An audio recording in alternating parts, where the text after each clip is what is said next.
it's, obviously it extends beyond being a founder, but there are a lot of people that if they were to take a step back, they're romanticizing the idea, or they're attached to the idea of being something or being a part of something rather than the person, the company, the whatever. And that's I think that's pretty common. That makes a lot of sense.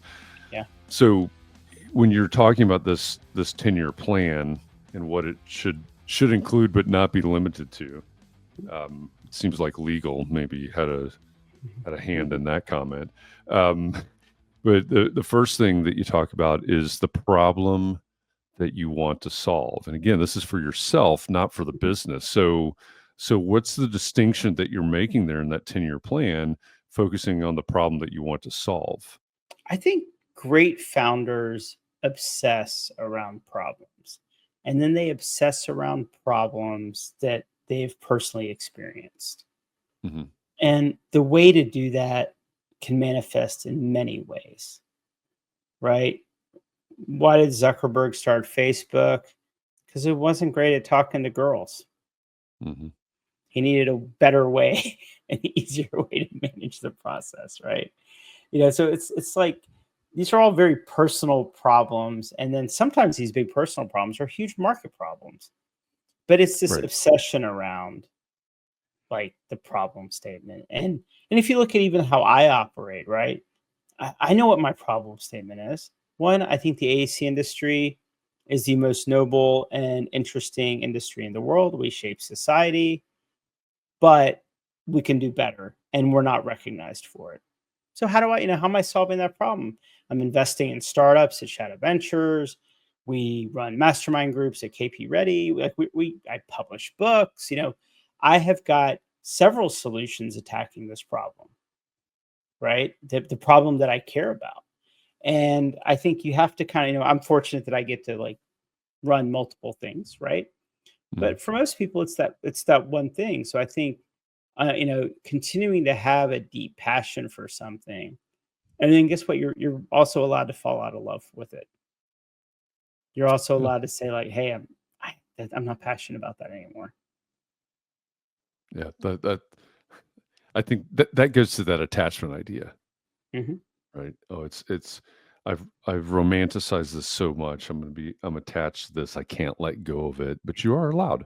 You have permission. You have Yep. permission to let go of it. The second point in your 10-year plan, what you say should be included, again, for yourself, not for your business, is your financial outcome. Hmm. Yeah. You have to have financial goals, right? At the end of the day, you're building a business. You're not starting a hobby. Right. The minute you take money from other people, you have like a responsibility to them. The minute you start hiring people, you have a responsibility to them. It's pretty interesting, this idea of like, I had someone come up to me, and being a VC, that side of my job, so to speak. Some people are just very negative about like, oh, you're a VC, you just throw money at people. Like look at the comments at any one of my LinkedIn posts. There's usually some criticism about you venture capitalists, right? And I had someone the other day, an old friend, say, "Man, like you must be really proud of what you do."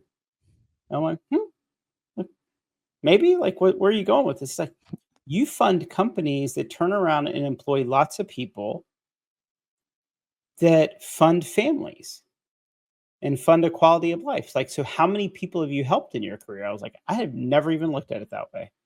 Mm-hmm.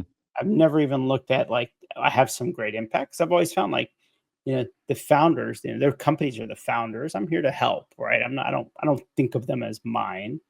Mm-hmm. But I thought that was kind of interesting. But I think for a lot of people, um, they're not thinking about the financial outcome. They're not thinking about, because I will tell you the friction as a founder. Um, 3 years in the world of being a startup founder is like 20 years in the corporate world. What you know about go to market, technology, strategy. I mean, you're just thrown into the deep end. And if you're good, if you're a good learner, if you're a good listener, it's the most accelerated path of like improving your career. So what a lot of founders, I've told, actually, I think this is in my book too. I just repeat all the stuff I've already written, but I've told founders once a year, you should go meet with a recruiter. Mm. Go meet with a recruiter. See what you're worth. Like, see what you're worth. And I did that for a while when I was having my startup, and I was shocked at how much I was worth. Like, I was like, really? They're like, oh yeah, like I could totally get you this VP of strategy job and it pays 500. And I'm like, I'm paying myself like 90 right now. Like, what is happening? you know, but you forget as a founder, it's not just that you're grinding it out and blah, blah, blah. Your vocabulary, how you think about things, the utility of your thinking, right? You're not like, I only do sales, I only do marketing, I only do, like, you're doing everything. And you start to find out that some of those things you do, you might be like a natural at. People have told me about myself that I'm like so good at sales. I'm like, it's really weird because I've had zero sales training. I've never had a sales job other than being a founder.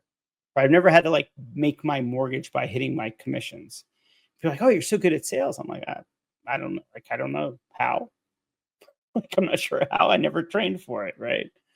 And of course, I trained as a civil engineer, and I'm probably not very good at that, but hence not doing it anymore.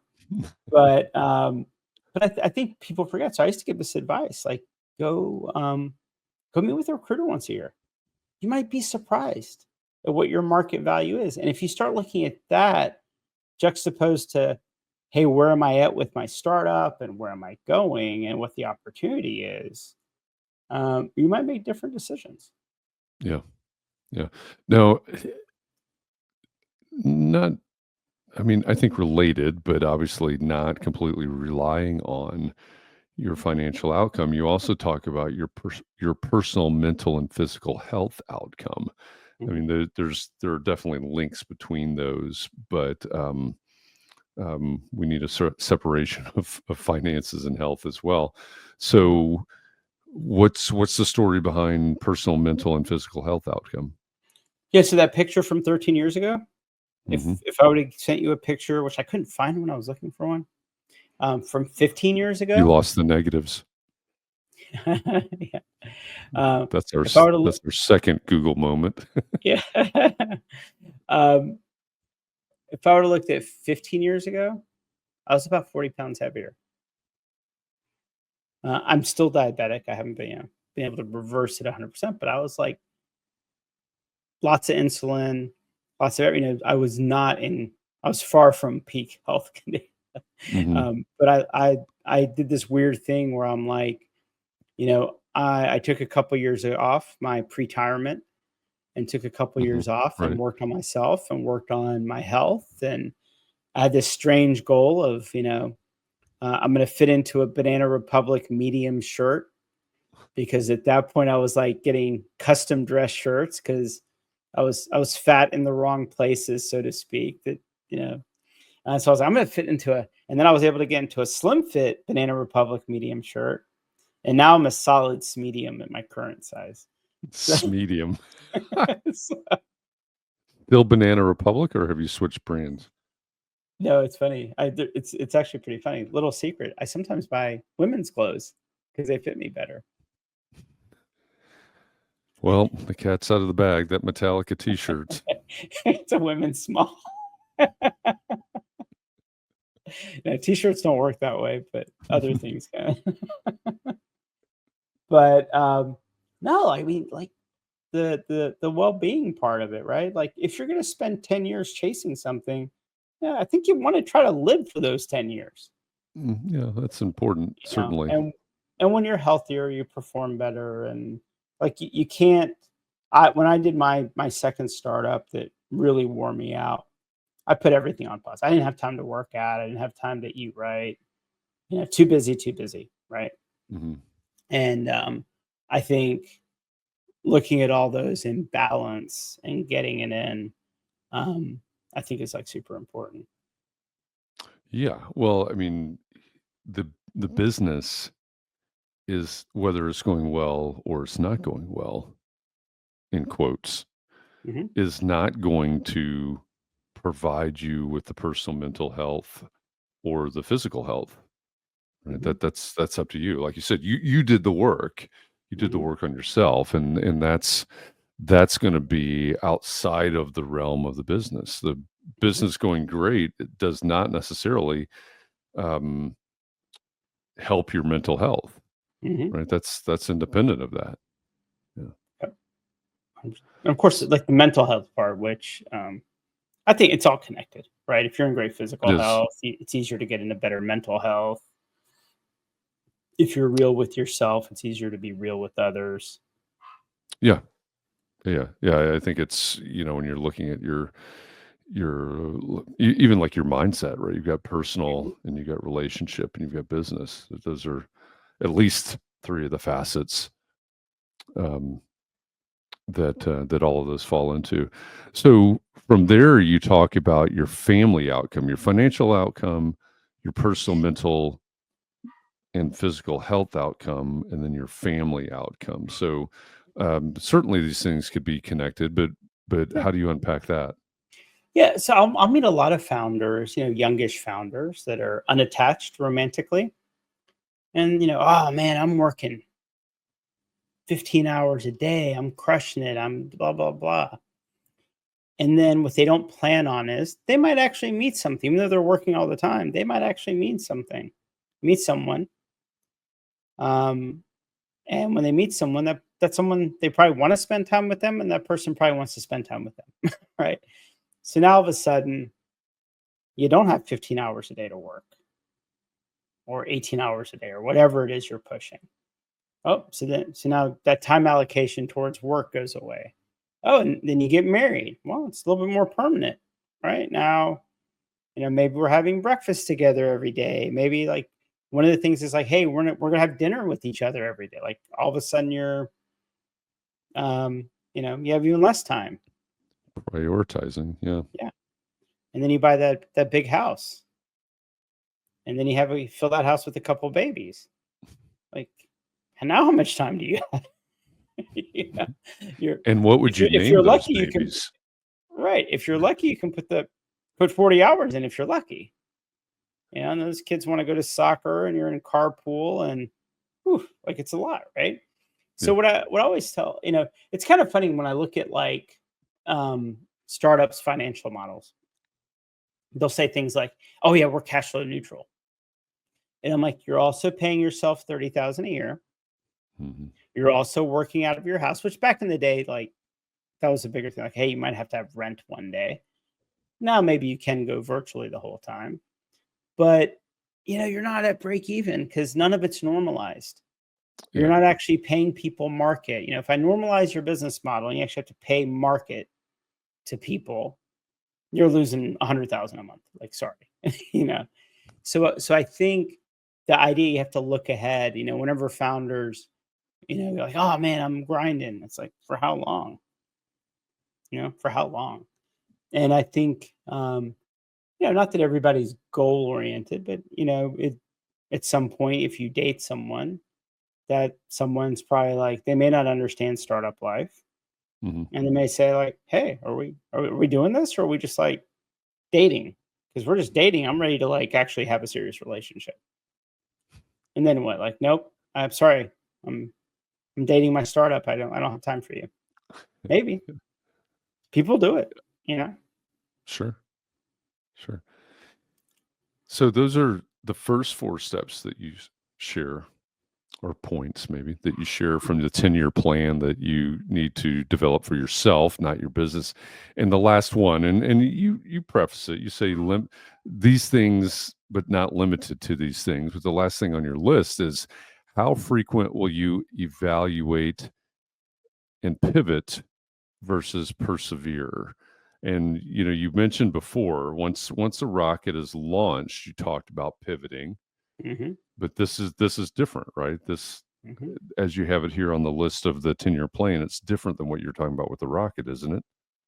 Yeah, I think part of it is like um, having accountability to yourself about how I'm going to reevaluate this, right? And a lot of times you might do it with your significant other. You might do it, you might have an accountability coach, whatever it is. You might have an investor. I mean, it's interesting as an investor. I ask my startups all the time, like, hey, it's not going that well. And they're like, yep. And I'm like, you're going to be at this for at least another 5 years. Are you sure you want to? Like for me, like, yeah, I want a return on investment and all that stuff, right? But we've got a big portfolio. If I have one loss in my portfolio, I'm not that worried about it. I'm actually more worried about, like, if the founder hangs in there and is, I'd rather have a loss today than a loss in 3 years and watch a person go through the torment of putting another 3 years in and then failing, right? So I always ask that question, like, are you sure you want to keep going? And they kind of get shocked because, as an investor, they think I'm just like, no, you go figure it out, grind it. I'm like, sometimes this stuff's not, you can't figure it out. You just shut it down, right? But I do think it's important to have some milestone check-ins. I remember one of my startups, my wife, now ex-wife. So also there's that, that, we said, hey, like, we've got 6 months saved up. Let's see how it is. Let's check in 6 months. I'm going to leave you alone for 6 months. Let's check in 6 months. The unfortunate thing is it's never a binary decision, right? You've made enough progress, but not all the progress. It's going well enough, but not amazing, right? It's always that thing. And so, but you sit down and you check in and say, like, hey, where are we with this? Well, I think it's going to be another 6 months. Okay, well, let's agree and we'll check in again in another 6 months. So I think having great personal check-in points and having people around you that, I always say most founders, if you're looking for me to pump you up and keep you positive, I am the wrong investor. Because honestly, I think most founders, great founders, are self-motivated. I can't bring them down if I wanted to. I cannot bring them down if I wanted to, right? They're just absolutely optimistic, right? But where I am very valuable is giving you a dose of, like, hey, here's where I think we are, right? I'm very honest. What I say, like, I'm critical and kind. I'm working on kind. It's my LinkedIn profile. Critical and kind, but I'm working on kind. When you look up KP Reddy on LinkedIn, yeah. I mean, if you can't have me in your life, have someone like me in your life. That's just gonna, like, break this stuff down for you, right? And it's gonna, like, differentiate progress versus luck. Look, Mark Cuban has this great quote. He's like, if you work hard, you can be a millionaire. If you get lucky, you get to be a billionaire. Like, billionaires are not, like, they're not working any harder than the millionaire. They just got lucky. They were at the right place at the right time. So he's like, grind it out as, work your butt off to become a millionaire and keep grinding. And, if you stand on a street corner long enough, you'll get rained on. So even the blind squirrel finds a nut. Right. Every once in a while. So I do think having people that, having it written down, right? Having it written down on a Post-it note, whatever, having check-ins with someone that will, it's not about, like, beating the crap out of you. It's just like, hey, like, because you're not going to meet your goals, right? That's just how it is. Like, that's part of ambition, is you'll always fall short of your goals. Like, let's be real. However, it's like, how far short, and are you making progress? Right? Are you making progress? And I think a lot of founders, sometimes they get early signal, and those early signals are luck. And then then do you think, like, can you keep getting lucky? It's like, I was in Vegas one time, many times, and I'm sitting there at a roulette table, and an older guy walks by with this younger kid, and he was there for his 21st birthday. Kid puts $100 down on a number. First roll, and he hits it. And I'm like, this kid is screwed for the rest of his life. Yeah. Like, he thinks roulette is a sure thing now. He thinks he's got something, right? And it's like, oh my God, it's so terrible. Like this kid's ruined, right? Um, and I think there's a little bit of that. Sometimes you get lucky early on and you think you can keep hitting the number. And you need someone to tell you, like, hey, dude, like you happen to bump into this guy on a plane. He happened to give you a contract. Are you just going to jump on more planes and hope you run into somebody? Like, be grateful for, I mean, look, it's great to be lucky and we should be grateful for that. But we didn't have a hand in it. And it's rarely replicatable. It's rarely replicatable. So I think having someone that will bounce that back at you and say, well, hey, I closed this big deal. Great. Tell me how you got there. Yeah. Oh, I was on a plane and I talked to this guy. I'm like, oh, okay. Like, so that's not real. You don't get credit for that. Yeah. Yeah. I think that's a really good point. And it reminds me, we'll stick on the music theme. Last year, I went to see Cake with my friend Terry. And Terry just sold his small business towards the end of last year, I guess it was.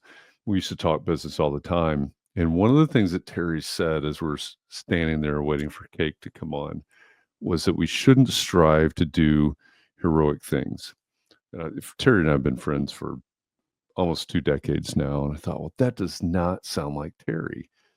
Well, tell me more. What is it about this? We shouldn't strive to do heroic things. And what he said was, if we strive to do heroic things, I mean, one of the worst things that could happen, sort of like the kid at the roulette wheel, is that we actually accomplish it, Mm-hmm. right? Because then the question becomes, can you replicate it? Mm-hmm. And the answer is probably not. And then the next question is, can you actually sustain that? And the answer is probably not. So his ultimate point was we should invest in, we should do the small things that we can do over and over, that we can replicate over and over, that may lead to an heroic outcome. Mm-hmm. And that's in fact more sustainable than the other.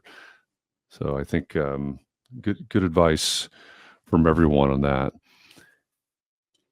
And you may ask yourself, how do I work this? And you may ask yourself, where is that large automobile? And you may tell yourself, this is not my beautiful house. And you may tell yourself, this is not my beautiful wife.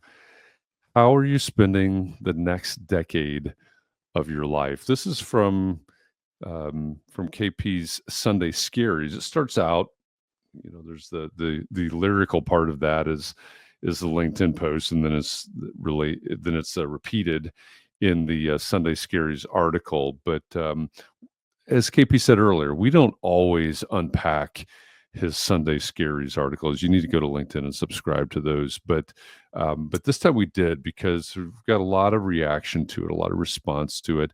Maybe it's because he shared a picture of himself from 13 years ago in a tan suit. Maybe it's for some other reason, but it's definitely an article that's resonating with startup founders, but I think even more. I think even beyond that, there are a lot of good life lessons in this article and in this conversation as well. So so think of your startup, think of your life maybe like a rocket, and you can start to unpack it some more from there. This has been KP Unpacked. This is where KP and I get together every week to unpack one of his LinkedIn posts, or as I said in this case, a LinkedIn post and a Sunday Scaries article. KP is the founder and CEO of KP Ready Co., also the founder of Shadow Ventures. He's mentioned that here. We've talked about mastermind groups. We have talked about Catalyst. One of the things that you may do is you listen along and you may go, oh, what were they talking about? How do I find out more about that? Our production team is listening to this as they edit, of course, and they're dropping the links to everything that we talk about that needs a link into the show notes. So whether you're listening to this or you're watching it on YouTube or somewhere else, just go down to the show notes and there's links to find everything that we talked about here, including this article and a related article on our Substack. So go look for that. If you don't know what Substack is, again, that might be our third Google moment. But I always think of Substack sort of like like old school blog platforms. And Mhm. does that feel the same to you? It's funny though, Um, like you're talking to so what you're telling is like the youngish folks to Google Talking Heads, and you're telling the oldish folks to go Google Substack. I am not discriminating. You are not making any friends here. I'm not making any friends. I'm not discriminating in who should and should not be Googling. Um, but yeah, we with every one of these podcast episodes that we do, we create an accompanying and an expanded version of our conversation over on our Substack. So also check the show notes below for the Substack article there. This is KP Unpacked. It's where the biggest ideas in AEC, AI, and innovation, they all collide right here on this podcast. It's powered by KP Redico, and this is where we talk about the trends, the technology, the discussions, and the strategies that are shaping the built environment, the places where you work, where you play, where you sleep, where you worship, where you do everything that you do. KP said that the AEC industry, the built environment, shapes us as a society, and it does. And we talk about the things that are shaping those things right here on this podcast and everything we do at KP Ready Co. So, KP, thanks for joining me today. It's been Absolutely. fun as always, and looking forward to unpacking another one next week. All right, sounds good. All right. And for those of you out there listening, we thank you.